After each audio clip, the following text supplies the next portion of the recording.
Bonjour à toi. Aujourd'hui, je te parle d'un message pour toucher ton cœur. C'est un message que tu dois entendre et recevoir dans ton cœur, à partager aussi. Si tu l'entends, autrement dit que tu le reçois, alors pourquoi pas le partager aussi. Ce message s'intitule « Souffrir injustement est une grâce ». Eh oui, ceci est une grâce. Ce n'est pas moi qui le dis, c'est écrit dans la Bible. Oui, il est écrit dans le verset 1 Pierre 2, 19, 20. Car c'est une grâce que de supporter des peines par motif de conscience envers Dieu quand on souffre injustement. Quelle gloire, en effet, y a-t-il à supporter de mauvais traitements pour avoir péché? Mais si tout en faisant le bien, vous supportez la souffrance, c'est une grâce devant Dieu. Amen. Alors je sais, tout comme toi, que ce n'est pas vraiment facile de vivre ainsi et de souffrir injustement. Oui, c'est ce qui est écrit, et tous ceux qui vivent en Jésus souffrent d'une façon ou d'une autre, car les combats de la vie sont pénibles et épuisants et parfois très angoissants. Sache qu'il est écrit dans le verset 2 Timothée 3, 11, 12, « Quelle persécution n'ai-je pas supportée? Et le Seigneur m'a délivré de toutes. Tous ceux d'ailleurs qui veulent vivre pieusement en Jésus-Christ seront persécutés. » Par contre, comprends que cela ne donne rien de se plaindre. Car il est écrit dans le verset Matthieu 16, 24, et Jésus nous a dit, alors Jésus dit à ses disciples, si quelqu'un veut venir après moi, qu'il renonce à lui-même, qu'il se charge de sa croix et qu'il me suive. Souvent, je disais au Seigneur, Seigneur, c'est pas juste. Pourquoi ceci et pourquoi tu as permis cela? Puis, dans l'attente d'être répondu, béni et exaucé, il m'a dit à moi aussi, ma grâce te suffit. Il est écrit dans le verset de Corinthiens 12, 8, 10, toutefois j'ai supplié le Seigneur de l'éloigner de moi, et il m'a dit, ma grâce te suffit, car ma puissance s'accomplit dans la faiblesse. Je me glorifierai donc bien plus volontiers de mes faiblesses, afin que la puissance de Christ repose sur moi. C'est pourquoi je me plais dans la faiblesse, dans les outrages, dans les privations, dans les persécutions, dans les angoisses, pour Christ. En effet, quand je suis faible, c'est alors que je suis fort. Difficile de dire amen, hein? Eh oui, ce n'est pas facile à vivre ni à entendre dans l'épreuve. Je sais, mais c'est écrit dans la Bible et je l'ai entendu moi aussi. L'Éternel a parlé à mon cœur et ce qui est écrit dans la Bible est bon aussi pour toi comme pour nous tous. Mais lors d'un combat ou encore d'une dispute, il n'est pas rare d'entendre cette expression. Ce n'est pas ma faute. Eh oui, à qui la faute en réalité et en vérité? Comprends qu'on ne lutte pas contre les gens, mais contre les forces du mal. Il est écrit dans le verset 6-12, car nous n'avons pas à lutter contre la chair et le sang, mais contre les principautés, contre les pouvoirs, contre les dominateurs des ténèbres d'ici-bas, contre les esprits du mal dans les lieux célestes. Mais si ce n'est pas ta faute, dis-toi que tu dois prier pour tous tes ennemis du moment où ce qu'ils font ou t'ont fait dans le passé. Concernant ceux qui te font encore souffrir de ce qu'ils ont fait dans le passé ou le présent, et que tu ne peux oublier, ni pardonner, ni avancer dans ta vie spirituelle. Ils ont besoin de prière, toi aussi. Ils ont besoin de Jésus, toi aussi. Car toi, tu dois réussir à leur pardonner. Et ils doivent réussir à reconnaître aussi leurs fautes. Laisse ton ennemi entre les mains de Dieu. Oui, laisse ton ennemi entre les mains de Dieu. Il est écrit dans le verset Galates 6, 7. Ne vous y trompez pas, on ne se moque pas de Dieu. Ce qu'un homme aura semé, il le moissonnera aussi. Il est écrit aussi dans le Romains 12, 20, 21. Mais si ton ennemi a faim, donne-lui à manger. S'il a soif, donne-lui à boire. Car en agissant ainsi, ce sont des charbons ardents que tu amasseras sur sa tête. Ne sois pas vaincu par le mal, mais vaincu du mal par le bien. Si j'ai fait une petite faute, c'est écrit ce sont des charbons ardents. Amen. Ne crois pas que notre Dieu ne voit rien. Même si toi ou celui qui te fait des misères ne comprenez rien de ce qui se passe. Parce que parfois, des querelles commencent et se pointent dans notre vie sans que ni un ni l'autre ne le veuille ni le comprenne. Dis-toi que notre Dieu veut que tu évites les querelles. Il est écrit dans le verset 2 Corinthiens 13:1. Au reste, frères, soyez dans la joie, tendez à la perfection, consolez-vous, ayez une même pensée, vivez en paix, et le Dieu d'amour et de paix sera avec vous. Il est écrit dans le verset Romains 12:18. S'il est possible, autant que cela dépend de vous, soyez en paix avec tous les hommes. Oui, il est écrit dans le verset 2 Corinthiens 3:17. Or, le Seigneur, c'est l'Esprit. Et là où est l'Esprit du Seigneur, là est la liberté. Il est écrit dans le verset Romains 5:5. Or, l'espérance ne trompe pas, parce que l'amour de Dieu est répandu dans nos cœurs par le Saint-Esprit qui nous a été donné. Amen. Mais nous ne rêvons pas en couleur. La vie en est ainsi faite de problèmes et remplie de démons qui dérangent et qui attaquent jour après jour. Il est écrit dans le verset 1 Pierre 5:8-9. Soyez sobres, veillez, votre adversaire le diable rôde comme un lion rugissant, cherchant qui dévorer.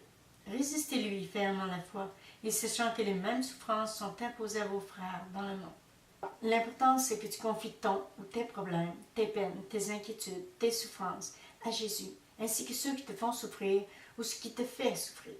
Tu n'as besoin que de Jésus, que de la grâce de Jésus. Je te relis ce qui est écrit dans le verset 2 Corinthiens 12:9. 3 fois j'ai supplié le Seigneur de l'éloigner de moi, et il m'a dit, ma grâce te suffit, car ma puissance s'accomplit dans la faiblesse. Amen. Imagine un peu pourquoi il a dit cela. C'est que tu obtiens tout de lui par sa grâce. Oui, il sache qu'il est là, et peu importe, parmi ton entourage, concernant des gens qui te font du tort, sache que le diable utilisera n'importe qui pour t'atteindre. Il est écrit dans le verset Matthieu 10, 36, 38 et 39. Et l'homme aura pour ennemi les gens de sa maison. Celui qui ne prendra pas sa croix et ne me suit pas n'est pas digne de moi. Celui qui aura gardé sa vie la perdra. Celui qui aura perdu sa vie à cause de moi la retrouvera. Il est écrit aussi dans le verset Matthieu 10, 12, 14. En entrant dans la maison, saluez-la, et si la maison en est digne, que votre paix vienne sur elle. Mais si elle n'en est pas digne, que votre paix retourne à vous. Par contre, si tu passes le test de l'épreuve qui t'est imposé par Dieu et que tu réussis, il te délivrera de tout mal et du malin. Mais si tu ne passes pas le test, tu devras le repasser ce test pour devenir vainqueur. Mais retiens ce qui est écrit dans le verset Romains 8, 36, 39. Qui nous séparera de l'amour de Christ? La tribulation ou l'angoisse, ou la persécution, ou la faim, ou le dénuement, ou le péril, ou l'épée? Selon ce qu'il est écrit à cause de toi, l'on nous met à mort tout le jour. On nous considère comme une brebis qu'on égorge. Mais dans toutes ces choses, nous sommes plus que vainqueurs par celui qui nous a aimés. Car je suis persuadé que ni la mort, ni la vie, ni les anges, ni les dénominations, ni le présent, ni l'avenir, ni les puissances, ni les êtres d'en haut, ni ceux d'en bas, ni aucune autre créature ne pourra nous séparer de l'amour de Dieu en Christ, de Jésus notre Seigneur. Amen. Ce n'est pas facile que tu dis ou penses. Je sais, mais évite de faire ou de dire comme le malin. Ne dis pas ou ne fais pas le mal, parce que le malin utilise ton prochain pour te faire souffrir. Non, ne fais pas comme eux, ni comme le diable désire. Sache et comprends que Jésus sera à tes côtés pour te défendre si tu demeures en lui. Pas si tu veux ressembler au malin. Il est écrit dans le verset Jean 14, 30, « Il n'a rien en moi. » Ouais, ce qui veut dire que Jésus avait le dessus et tout pouvoir sur lui. Il n'avait aucun des qualificatifs, ni caractère et attitude du diable. Mais j'ai bien dit, si tu demeures en Jésus. Il est écrit dans le verset Jean 15, 4, « Demeurez en moi comme moi en vous. De même que le serment ne peut de lui-même porter du fruit s'il ne demeure sur le cep, de même vous non plus si vous ne demeurez en moi. Moi je suis le cep, vous les serments. Celui qui demeure en moi, comme moi en lui, porte beaucoup de fruits, car sans moi, vous ne pouvez rien faire. Si quelqu'un ne demeure pas en moi, il est jeté dehors comme le serment et il sèche. Puis l'on ramasse les serments, on les jette au feu et ils brûlent. Si vous demeurez en moi, que mes paroles demeurent en vous, demandez tout ce que vous voudrez et cela vous sera accordé. Mon Père est glorifié en ceci, que vous portiez beaucoup de fruits et vous serez mes disciples. Comme le Père m'a aimé, moi aussi je vous ai aimé. Demeurez dans mon amour. Si vous gardez mes commandements, vous demeurez dans mon amour, comme j'ai gardé les commandements de mon Père et que je demeure dans son amour. Amen. Il est écrit aussi dans le verset 1 Jean 4,4 Vous, petits-enfants, vous êtes de Dieu et vous avez vaincu les faux prophètes. Celui qui est en vous est plus grand que celui qui est dans le monde. Il est écrit dans Jean 10, 28, 30 Je leur donne la vie éternelle, elles ne périront jamais, personne ne les arrachera de ma main. Mon Père qui me les a donnés est plus grand que tous, personne ne peut les arracher de la main du Père. Moi et le Père, nous sommes un. Oui, et il est écrit dans le verset Jean 9, 10 Comme le Père m'a aimé, moi aussi je vous ai aimé. Demeurez dans mon amour. Si vous gardez mes commandements, vous demeurerez dans mon amour, comme j'ai gardé les commandements de mon Père et que je demeure dans son amour. Voilà. Il n'a pas dit que tu peux être et vivre de colère, alors que fais-tu au jour le jour? Que feras-tu lorsque tu seras mis en épreuve? Que ton Dieu permettra que tu bois ton cœur vers le fait mal. Que tu devras combattre ton ennemi, l'ennemi de ton âme, le diable, qui utilise des gens pour te nuire et te détruire. Il est écrit dans le verset Matthieu 5, 44, 45 Vous avez entendu qu'il a été dit tu aimeras ton prochain, tu haïras ton ennemi. Mais moi je vous dis aimez vos ennemis, bénissez ceux qui vous maudissent, faites du bien ceux qui vous haïssent et priez pour ceux qui vous maltraitent et vous persécutent. Alors vous serez fils de votre Père qui est dans les cieux, car il fait lever le soleil sur les méchants et sur les bons, il fait pleuvoir sur les justes et sur les injustes. Utiliseras-tu l'amour ou la colère? Dès cette expérience, tu verras et comprendras si tu es et vis en Jésus et lui ressemble, ou si tu es comme le malin, désire et vis ta vie comme il t'influence aussi. Examinons comme notre Dieu désire.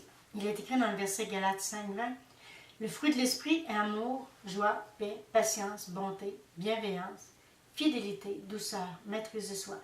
La loi n'est pas contre de telles choses. Examinons comme le malin désire. Il est écrit dans le verset Galates 5, 19, 21 Or les œuvres de la chair sont évidentes, c'est-à-dire inconduite, impureté, débauche, idolâtrie, magie, hostilité, discorde, jalousie, fureur, rivalité, division, parti pris, envie, ivrognerie, orgie et choses semblables. Je vous préviens, comme je l'ai déjà fait, ceux qui se livrent à de telles pratiques n'hériteront pas du royaume de Dieu. Écoute, cela ne donne rien de dire « Pourquoi, Seigneur ?» et d'ajouter aussi « Ce n'est pas ma faute ». Tu dois comprendre que si tu es persécuté, accablé et condamné aussi par les gens, que c'est pour la gloire de Dieu et que tu dois affronter cette situation et combattre le malin par l'amour et la vérité. Il est écrit dans Jean 15, 18 « Si le monde a de la haine pour vous, sachez qu'il m'a haï avant vous. » Amen. Tu ne peux combattre autrement. Sinon, tu ne pourras le vaincre et être vainqueur sur le malin. Comprends aussi que notre Dieu verra ton cœur, ton attitude. Bien des gens aussi, certains jours, oui, ton prochain le verra aussi, sur le coup du moment ou plus tard. Pardonne, prie pour celui qui t'offense et te persécute. Il est écrit dans le verset Matthieu 6, 14, 15 Si vous pardonnez aux hommes leurs fautes, votre Père céleste vous pardonnera aussi. Si vous ne pardonnez pas aux hommes, votre Père ne vous pardonnera pas non plus vos fautes. Il est écrit dans le verset Matthieu 6, 12 Pardonne-nous nos offenses comme nous pardonnons aussi à ceux qui nous ont offensés. Et il est écrit dans le verset 2 Corinthiens 2, 8, 11 Je vous exhorte donc à faire prévaloir l'amour envers lui, car je vous ai écrit aussi afin de savoir, en vous mettant à l'épreuve, si vous êtes obéissants en tout. Or, à qui vous pardonnez, je pardonne aussi. Et pour ma part, ce que j'ai pardonné. Si j'ai pardonné quelque chose, c'est à cause de vous en présence de Christ, afin de ne pas laisser à Satan l'avantage sur nous, car nous n'ignorons pas ses desseins. Mais dis-toi qu'il est préférable que l'Éternel te voie combattre dans l'amour, qu'il voit que tu combats l'ennemi de ton âme avec la vérité et l'amour, qu'il voit que tu produis de l'amour et que tu donnes l'exemple à ton prochain. Ça rabaisse le diable, que tu combattes avec ce qui vient de Dieu.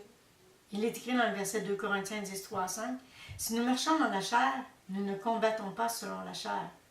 Car les armes avec lesquelles nous combattons ne sont pas charnelles, mais elles sont puissantes devant Dieu pour renverser les forteresses.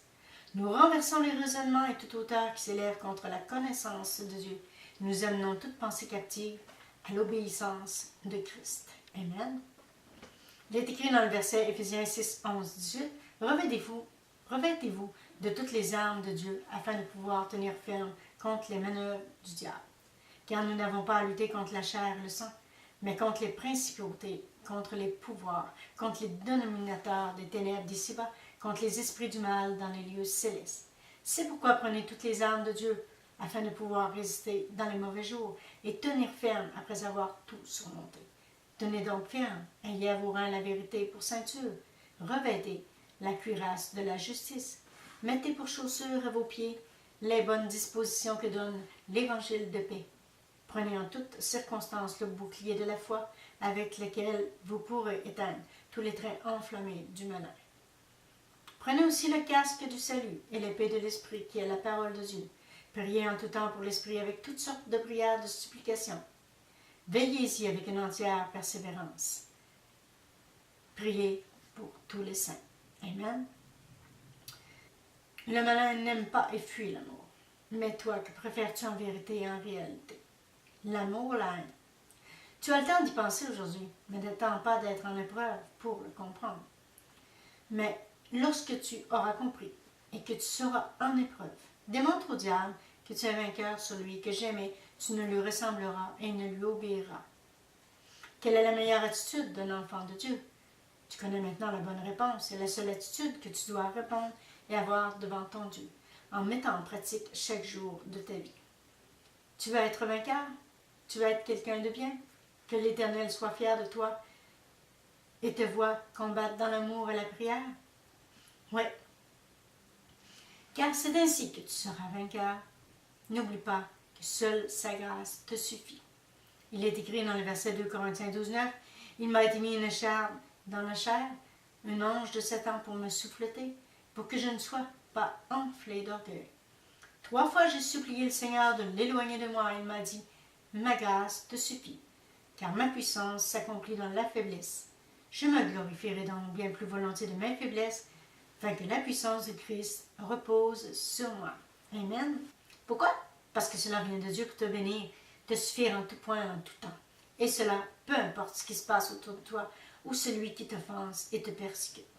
Oui, comprends que Jésus a passé par là. Et il ne demandera jamais quelque chose que tu ne peux pas faire ou supporter. Il est écrit dans le verset 1 Corinthiens 10, 13, « Aucune tentation ne vous est survenue qui n'ait été humaine. Dieu est fidèle et ne permettra pas que vous soyez tentés au-delà de vos forces, mais avec la tentation, il donnera aussi le moyen d'en sortir pour que vous puissiez la supporter. » Peux-tu le comprendre que c'est parce qu'il est là avec toi? Oui, il est là jour après jour avec toi, qu'il combat pour toi avec ses anges. Il est écrit dans le verset Psaume 34, 7, 9, « L'ange de l'Éternel campe autour de ceux qui le craignent et il les délivre. Goûtez, voyez combien l'Éternel est bon. Heureux l'homme qui se réfugie en lui. Craignez l'Éternel, vous ses saints, car rien ne manque à ceux qui le craignent. » Donc, aujourd'hui, dis-toi que si tu souffres injustement, c'est qu'il y a une raison. Jésus est à tes côtés. Oui, Jésus marche avec toi. Comprends que s'il a souffert et a été persécuté, que tu le seras toi aussi. Il est écrit dans le verset Matthieu 5, 10, « Heureux ceux qui sont persécutés à cause de la justice, car le royaume des cieux est à eux. Heureux serez-vous lorsque on vous insultera, qu'on vous persécutera, qu'on répandra sur vous toutes sortes de mal à cause de moi. Réjouissez-vous, soyez dans l'allégresse, parce que votre récompense sera grande dans les cieux. Car c'est ainsi qu'on a persécuté les prophètes qui vous ont précédés. » Il est écrit dans les versets 2 Timothée 3, 12. « Tous ceux d'ailleurs qui veulent vivre pieusement en Jésus-Christ seront persécutés. » Il est écrit dans le verset 1 Thessaloniciens 2, 15. « Ce sont eux qui ont fait mourir le Seigneur Jésus et les prophètes, qui nous ont persécutés, qui ne plaisent pas à Dieu, qui sont hostiles à tous les hommes. » Amen. Eh oui, tu marches sur un chemin qu'il connaît. Il l'a tracé pour tous les enfants de Dieu. N'aie pas peur d'y marcher et d'y demeurer, car en récompense, tu verras le champion que tu es devenu. Oui, et tu verras que tu es un adversaire puissant contre le diable. Il reculera, toi tu avanceras fièrement, humblement, car tu seras et demeureras aux côtés de Jésus pour combattre, peu importe ce qui se passe, ou ceux que tu côtoies, s'ils te veulent et te font du mal. Ta cause sera juste, et reçue, et entendue par Dieu, si tu vis d'amour et combat avec l'amour que Jésus dépose en toi. Moi, je te le dis, reçois ce message et laisse-toi aimer. Reçois ce verset aussi pour t'encourager à avancer et à demeurer en Jésus. Il est écrit dans le verset 1 Pierre 5, 10, 11. Le Dieu de toute grâce, qui en Christ vous a appelé à sa gloire éternelle, après que vous ayez souffert un peu de temps, vous formera lui-même, vous affermira, vous fortifiera, vous rendra inébranlable. À lui la puissance au siècle des siècles. Amen. Maintenant, si tu as compris ce message, tu as compris de ne pas te plaindre, mais de faire confiance à Jésus et de ne regarder qu'à lui. Il est écrit dans le verset Lamentation 3, 26, « Il est bon d'attendre en silence le salut de l'Éternel. » Maintenant, moi je te relis ce verset. Je te laisse réfléchir à ce sujet.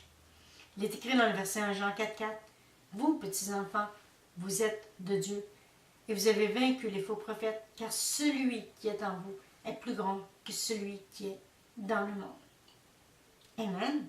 Donc, si Jésus est ton sauveur, si tu lui appartiens et lui as donné ta vie, te sauvera, te gardera de tout mal et du malin. Crois-le. Il est écrit dans le verset Psaume 116, 7, 8, « Mon âme retourne à ton repos, car l'Éternel t'a fait du bien. Oui, tu as délivré mon âme de la mort, mes yeux de l'âne, mes pieds de la chute. » Ouais, c'est écrit dans la Bible. Il est écrit dans le verset Marc 5, 36, « Mais Jésus, sans tenir compte de ces paroles, dit au chef de la synagogue, « Sois sans crainte, crois seulement. » Il est écrit aussi dans le verset Jean 11, 40, « Jésus lui dit, ne t'ai-je pas dit que si tu crois, tu verras la gloire de Dieu. » Reçois ce message de l'Éternel Dieu pour te bénir. Sois béni en Jésus et sois confiant, car ton Dieu est là aussi pour toi. Va en paix maintenant et réfléchis bien à ce message pour ton bien. Ou réfléchis bien à tout ce que je t'ai dit à sa demande et en son nom. Passe une belle journée remplie de sa paix, de sa joie, de son amour. Amen.